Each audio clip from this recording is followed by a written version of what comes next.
Hello বন্ধুরা, বাংলা নিউজে আপনাকে স্বাগত। শুরুতে সংবাদের শিরোনাম, পরে বিস্তারিত জানিয়ে দেব আমাদের হাতে থাকা সর্বশেষ গুরুত্বপূর্ণ আপডেট বাংলা সংবাদ। আলোচনা করব আওয়ামী লীগের সহায়তায় ভারতীয় মিডিয়া ভয়ঙ্কর অপতথ্য ছড়াচ্ছে, এরকমটা জানিয়েছে সাফিকুল আলম। বিস্তারিত আলোচনা করব 31 দফা বাস্তবায়িত হলে দেশে আর ফ্যাসিবাদ আসতে পারবে না, জানালো দুলু। সর্বশেষ আপডেট পাওয়া যাচ্ছে, রাজনৈতিক পক্ষগুলোর ন্যূনতম ঐক্যমত্য আসা দরকার, এরকমটাই উপদেশ দিলেন জানাদ সাকি। বিস্তারিত আলোচনা করব, বিএনপি যে কোনো মূল্যে ভোটের অধিকার প্রতিষ্ঠায় প্রতিজ্ঞাবদ্ধ, জানালো তারেক রহমান। বিস্তারিত আলোচনা করব, প্রাতিষ্ঠানিক দুর্বলতা ছিল বলেই ফ্যাসিবাদী শাসন প্রতিষ্ঠিত হয়েছিল, জানালো আলী রিয়াজ। বিস্তারিত জানিয়ে দেব, গণহত্যার বিচার ও সংস্কার ছাড়া জাতি নির্বাচন মানবে না, এরকমই জানালো জামায়াতের আমির।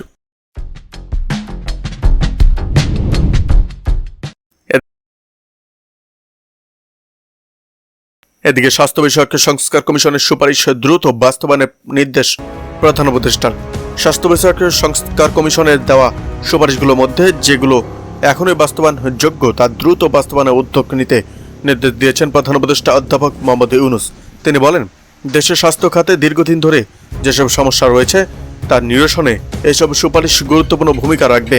আজ সোমবার রাষ্ট্রীয় অতিথি ভবন যমুনায় জাতীয় অধ্যাপক ডক্টর এ.কে আজাদ খানের নেতৃত্বে স্বাস্থ্য বিষয়ক সংস্কার কমিশনের সদস্য ডক্টর নায়লা জামান খান ও ডক্টর মোজাহেরুল হক প্রধান উপদেষ্টার কাছে প্রতিবেদন পেশ করেন। এরপর অধ্যাপক ইউনূস এর নির্দেশ দেন। স্বাস্থ্য বিষয়ক সংস্কার কমিশনের এই প্রতিবেদনকে যুগান্তকারী পদক্ষেপ হিসাবে অভিহিত করে প্রধান উপদেষ্টা বলেন, স্বাস্থ্য খাতের সমস্যাগুলো বহুদিনের সমস্যা, এর মাধ্যমে আমরা যদি এসব সমস্যার সমাধান করতে পারি তা হবে যুগান্তকারী ঘটনা। অধ্যাপক ইউনূস বলেন, একটি বড় সমস্যা হচ্ছে ডাক্তারের সংকট। আবার কোনো ক্ষেত্রে ডাক্তার থাকলেও যেখানে দরকার সেখানে ডাক্তার নেই। এই সমস্যা স্থায়ী সমাধান করতে হবে। চিকিৎসা ব্যবসা বিকেন্দ্রীকরণের ওপর জোর দিয়ে তিনি বলেন, এটা ছাড়া সমস্যার নিরসন সম্ভব নয়। চিকিৎসকদের যেখানে পোস্টিং সেখানে থাকাটা নিশ্চিত করতে হবে। প্রতিবেদন পেশ করার সময় আর উপস্থিত ছিলেন বাংলাদেশ মেডিকেল বিশ্ববিদ্যালয়ের জনস্বাস্থ্য ও স্বাস্থ্য ইনফরমেটিক্স বিভাগের অধ্যাপক ডক্টর মোহাম্মদ। এদিকে অনেক মিডিয়ার পয়সার অভাব নেই, কিন্তু সাংবাদিকদের ঠিক মতো বেতন দেয় না। বিএনপি স্থায়ী কমিটির সদস্য গাশ্বরচন্দ্র রায় বলেছেন, অনেক মিডিয়ার মালিক সরকারের সঙ্গে সমঝোতা করে, ফলে তাদের বিরুদ্ধে কোনো নিউজ করে না। অনেক মিডিয়ার পয়সার অভাব নেই, কিন্তু সাংবাদিকদের ঠিক মতো বেতন দেয় না। সোমবার জাতীয় প্রেস ক্লাবে বাংলাদেশ পেশাজীবী জোট কর্তৃক আলোচনা সভায় প্রধান অতিথির বক্তব্যে এ মন্তব্য করেন তিনি। গাশ্বরচন্দ্র বলেন, বিএনপি কখনো প্রতিহিংসার রাজনীতি করে না। এর ফলে যে সুবিধাটা হয়েছে, অনেকে ভেবে নিয়েছে বিএনপির বিরুদ্ধে লেখা ও বলা সবচেয়ে নিরাপদ। সাংবাদিকরা আগে বলতো সংবাদপত্রের স্বাধীনতা নাই, তাই আওয়ামী লীগের বিরুদ্ধে কিছু লেখা যেত না, কিন্তু বিএনপির বিরুদ্ধে নানা কথা লেখা হতো। তবে সংবাদপত্রের স্বাধীনতা মানেই সাংবাদিকদের স্বাধীনতা নয়, সংবাদপত্রের মালিক বা প্রকাশকের স্বাধীনতাই মূল স্বাধীনতা। এই সময় বিএনপির এই সিনিয়র নেতা বলেন, কোর্ট আমাদের সেকেন্ড হোম হয়ে গেছে, প্রায়ই সেখানে যেতে হয়। আজকের প্রধান উপদেষ্টার ওপরেও অনেক মামলা দেওয়া হয়েছিল, আমরা কিন্তু তার প্রতিবাদ করেছিলাম। এখন তিনি তার বিরুদ্ধের সব মামলা প্রত্যাহার করে চেয়ারে বসেছেন, অথচ আমি গায়েশ্বর কেন এখনো কোর্টে হাজিরা দিই। তিনি আর বলেন, 5ই আগস্ট যদি হাসিনা না পালিয়ে পদত্যাগ করতেন তাহলে নিয়ম অনুযায়ী 90 দিনের মধ্যে নির্বাচন দেওয়া লাগতো। তাহলে এখন নির্বাচন কমিশনের 1.5 থেকে 2 বছর সময় লাগছে কেন? আমরা এখন নির্বাচন কমিশনে কিসের প্রস্তুতির জন্য অপেক্ষা করছি? সবাই উপস্থিত ছিলেন বিএনপি চেয়ারপারসন উপদেষ্টা আব্দুস সালাম, পেশাজীবী জোটের সমন্বয়কারী হুমায়ুন কবির ব্যাপারী, প্রজন্ম একাডেমির সভাপতি কালাম ফায়াজি প্রমুখ। এদিকে বিএনপির সঙ্গে এবার বাম দল।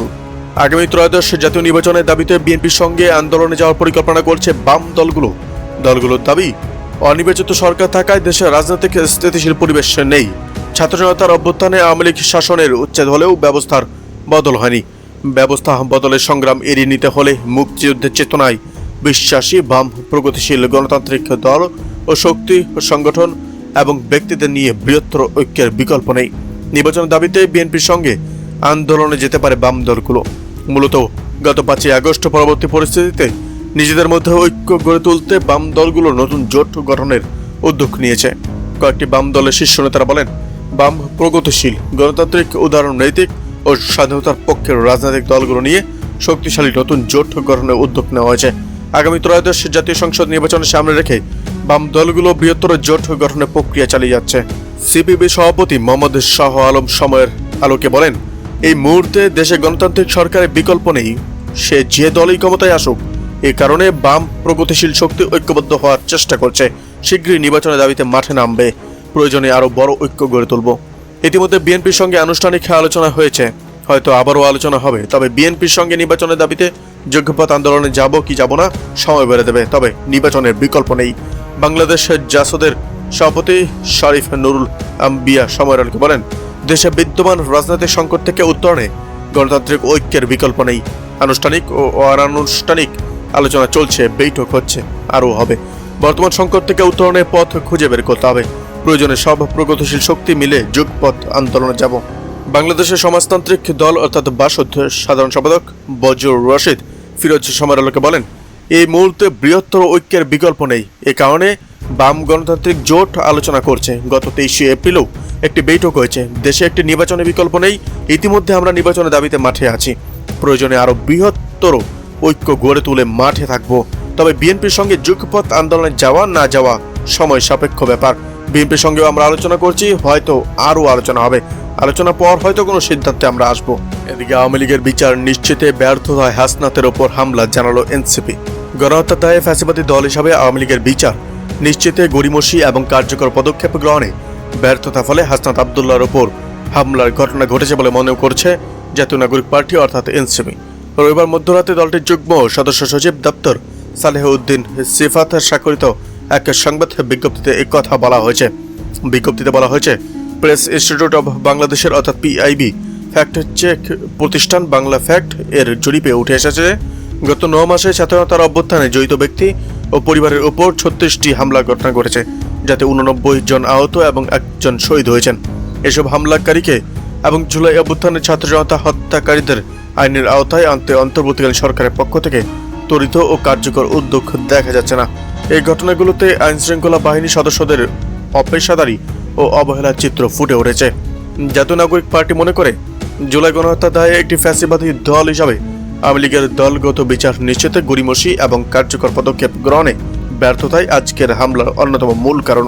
এদিকে এনসিপির দক্ষিণাঞ্চলের মুখ্য সংগঠক হাসনাত আবদুল্লাহর ওপর হামলার প্রতিবাদে এবং বিচারের দাবিতে ঢাকা মহানগর, নারায়ণগঞ্জ, গাজীপুর, বরিশাল, রাজশাহী, সিলেট, সুনামগঞ্জ, হাবিগঞ্জ, কুমিল্লা, কিশোরগঞ্জ এবং আরও উপজেলা সহ দেশের বিভিন্ন স্থানে তাৎক্ষণিক মিছিল ও প্রতিবাদ সমাবেশ করেছে এনসিপি। দলটি আগামী 24 ঘন্টার মধ্যে এই হামলা সুস্পষ্ট তদন্তপূর্বক জড়িত ব্যক্তিদের এবং জুলাই গণহত্যাকারীদের অতি দ্রুত আইনের আওতায় আনার আলটিমেটাম দিয়েছে। এদিকে রাখাইনে মানবিক করিডোর দেওয়া নিয়ে লুকোচুরি চলছে জানালো রিজভি। মায়ানমারের রাখাইনে মানবিক করিডোর দেওয়া নিয়ে অন্তর্বর্তী সরকার লুকোচুরি করছে মন্তব্য করেছেন বিএনপি সিনিয়র যুগ্ম মহাসচিব রুহুল কবির রিজভি। রোববার জাতীয় প্রেস ক্লাবের সামনে বিক্ষোভ সমাবেশে তিনি এই কথা বলেন। রিজভি অভিযোগ করে বলেন, অনির্বাচিত বলেই দেশের স্বার্থ সংশ্লিষ্ট বিষয়ে কানামাছি খেলছে সরকার। অনির্বাচিত বলেই তারা মানবিক করিডোর প্রসঙ্গে খোলাসা করছে না। এতে জনমনের সন্দেহ জেগেছে। জাতীয় নির্বাচনের রোডম্যাপ নিয়ে ইউনিট সরকার তালবাহানা করছে। একই অনুষ্ঠানে বিএনপি চেয়ারপারসন